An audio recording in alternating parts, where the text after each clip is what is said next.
Professor साहब, आप हम सब लोगों में आप शिक्षक हैं, तो मैं जरा शिक्षक के उससे एक दो चीजें समझना चाह रहा हूं, क्योंकि जो रिपोर्ट कह रही है वो मैं सामान्य बुद्धि से मुझे बहुत चीजें समझ में नहीं आ रही हैं। रिपोर्ट का कहना ये, जिसमें एनके सिंह और प्राची मिश्रा जी हैं आईएमएफ वाली, एक तो ये लोग देश के लोकतंत्र की वो लोग बैठ के बात कर रहे हैं जिनको ना इलेक्शन से मतलब, जिनको ना भाई, मैं ये नहीं कह रहा हूँ वो ब्यूरोक्रेट हैं, बहुत अच्छे हैं, बहुत एफिशिएंट होंगे, लेकिन लोकतंत्र is a different cup of T. जो भारत का जो इलेक्शन सिस्टम है वो दूसरी चीजें हैं। उसमें इन सारे लोगों में जो भी उसका मेंबर है उसका कोई लेना देना।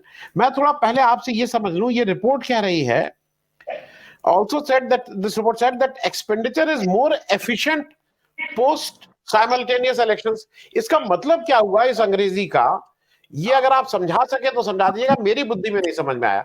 भाई मेरे पास चाहे पैसा हो तो मैं भी उसको बहुत जुडिशियसली खर्च करता हूं, और अंबानी जी भी अपने यहाँ 1,000 करोड़ जब खर्च करते हैं, या 2,000 या 5,000 करोड़ अपने बच्चे के लिए करते हैं खर्च अपनी शादी में, तो वो भी बहुत, वो ऐसा थोड़ी होगा, वो भी हुज्जत करते होंगे, कुछ बार्गेनिंग मेरे ख्याल में करते होंगे ऊंच नीच की। इस जहाज का 2,000 करोड़ नहीं 500 करोड़ ले लो, कुछ इस तरह के।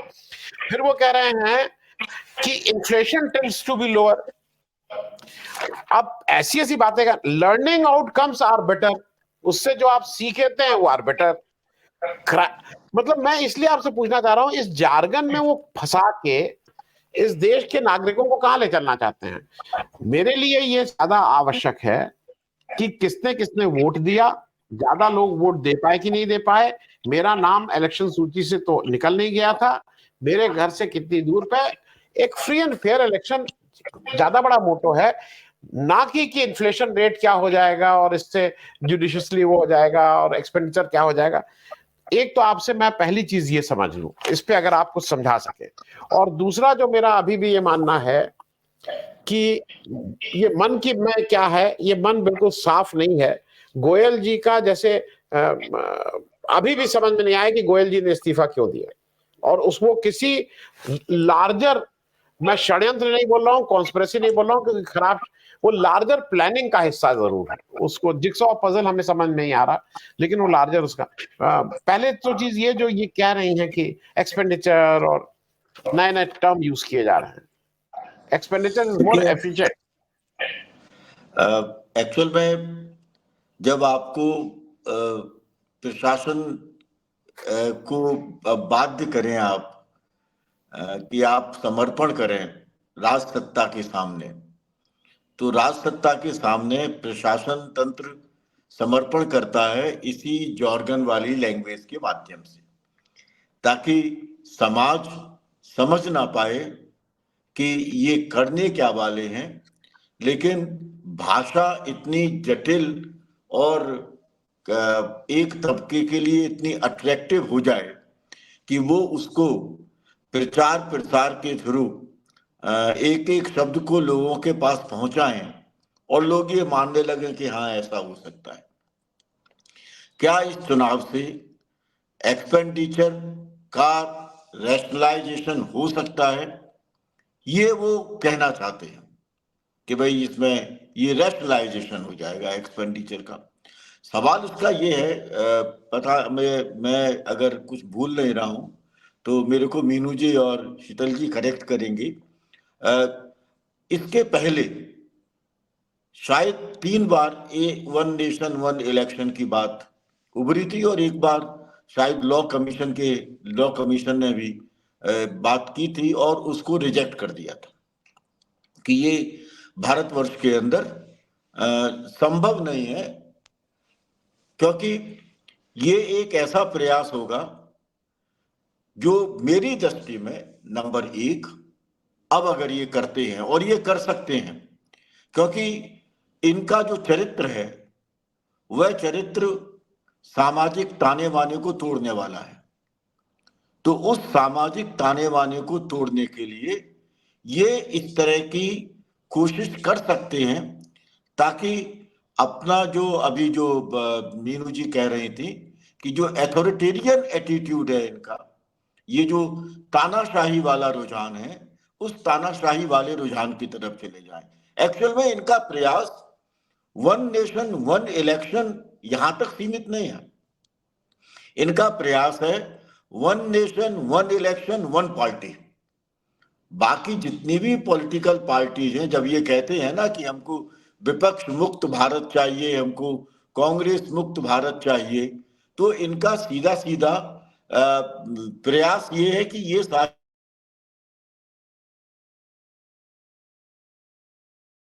रूप में ये पॉलिटिकल पार्टीज नॉन एंटिटी बन जाएं, इनका कोई वजूद नहीं रहे, और उसको खत्म करने के लिए वन नेशन वन इलेक्शन का दाव ये खेल सकते हैं।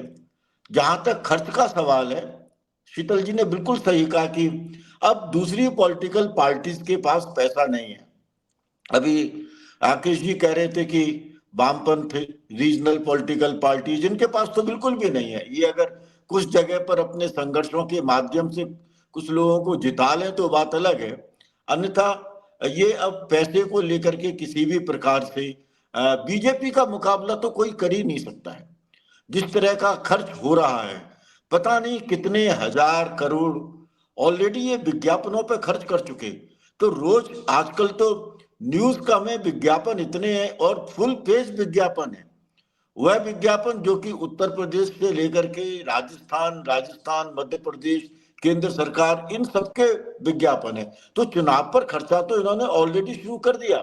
ये वन नेशन वन इलेक्शन के माध्यम से, मेरा तो मीनू जी मानना ये है आनंद जी, कि ये फेडरल स्ट्रक्चर को खत्म करना चाहते हैं। ये पूरी तरह से एक यूनिटरी जो डायमेंशन है, उस यूनिटरी डायमेंशन को लाना चाहते हैं, क्योंकि यूनिटरी डायमेंशन तानाशाही का दूसरा नाम होगा अगर फेडरल स्ट्रक्चर को पूरी तरह से खत्म कर दिया जाए, और जितनी भी बाकी पॉलिटिकल पार्टीज हैं, इन पॉलिटिकल पार्टीज को नॉन एंटिटी कर दिया जाए। एक दूसरा पक्ष जो है वो इसमें मुझे लग रहा है कि इनको कई तरह के, इसमें पता नहीं, मैं ज्यादा इसमें मैंने स्टडी उस रूप में नहीं की है, हो सकता है इसमें कुछ संविधान संशोधन भी करने पड़े। इसके अंदर यह भी संभव हो सकता है कि 2/3 जो राज्य हैं, उन 2/3 राज्यों के इनको कंसेंट लेनी पड़े, तब इस प्रोसेस में कोई आगे बढ़ा जा सकता है। लेकिन इनकी अपनी कोई रुचि नहीं है इसमें। ये जिस तरह से इन्होंने दूसरे निर्णय इम्पोज किए हैं, लागू किए हैं, और उसको लागू करने में इन्होंने संविधान के सारे प्रावधानों की धज्जियां उड़ा दी, उस तरह की धज्जियां ये अभी भी उड़ा सकते हैं और इसको लागू कर सकते हैं। और मुझे आपके इसमें ये थोड़ा सा लग रहा है कि ये चुनाव भी पोस्टपोन कर सकते हैं, क्योंकि इस समय इनको ये महसूस होने लगा है कि ये जो 400 पार का नारा था, ये 400 पार का नारा इनका मिथक होने जा रहा है, और इनके लिए ये चुनाव बहुत परेशानी वाला हो सकता है, हर जगह पर परेशानी वाला हो सकता है, क्योंकि जिन मुद्दों को ये उठा रहे हैं वो जनता के मुद्दे नहीं है, और जनता अपने मुद्दों को समझने लगी है।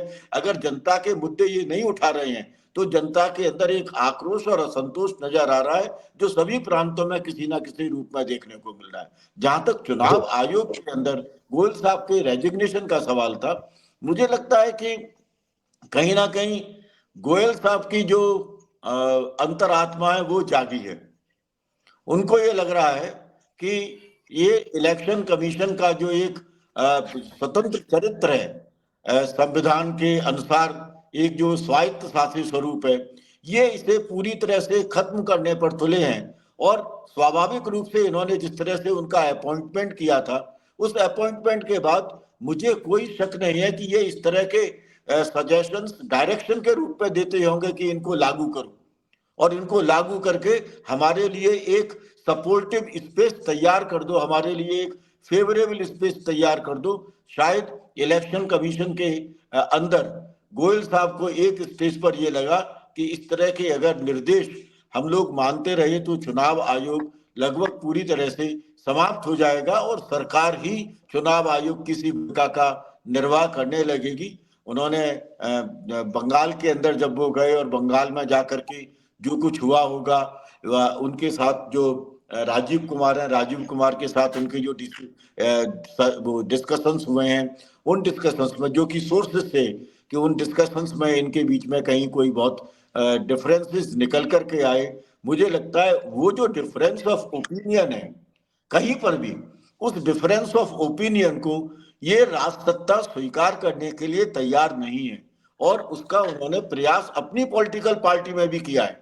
शिवराज सिंह चौहान हो, वसुंधरा राजे हो, मोहनलाल खट्टर हो, ये एक ऐसी लीडरशिप है जो लीडरशिप अनेक अवसरों पर इनके सामने अपनी असहमति जाहिर करती रही है और कर सकती है। उसको ध्यान में रख करके इन्होंने ऐसे लोगों को मुख्यमंत्री बनाया है जो मुख्यमंत्री इनके अधीनस्थ होकर के इनके निर्देशों का पालन करते रहे और केवल ये कहते रहे कि ये 2 इंजन की डबल इंजन वाली सरकार चल रही है। इनका केवल रुख यही है, और इसलिए मुझे लग रहा है कि ये जो चुनाव है, यह चुनाव भारतीय राजनीति, भारतीय लोकतंत्र और सबसे ज्यादा हम जैसे जो नागरिक हैं उन नागरिकों के सामाजिक, सांस्कृतिक और राजनीतिक वजूद को स्थापित करेगा। ये बहुत बड़ी चुनौती है। इसका सामना हम लोग कैसे कर पाएंगे, ये एक ऐसा सवाल है जिस सवाल पर कई बार लगता है कि हम लोगों को उस तरह के प्रोटेस्ट करने चाहिए जो प्रोटेस्ट होते रहे हैं, लेकिन कई बार ऐसा लगता है कि क्या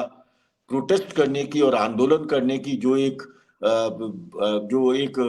आम जनता के अंदर सामूहिक रूप में कोशिश रही है, उन कोशिशों को इन्होंने नियो लिबरल इकोनॉमी के माध्यम से पूरी तरह से खत्म कर दिया है। और इसलिए अब राजनीति में एक तंत्रीय स्वरूप हमें कहीं ना कहीं नजर आने लगा है। जो आम जनता है, उस आम जनता के सामने एक भगवान को खड़ा कर दिया है।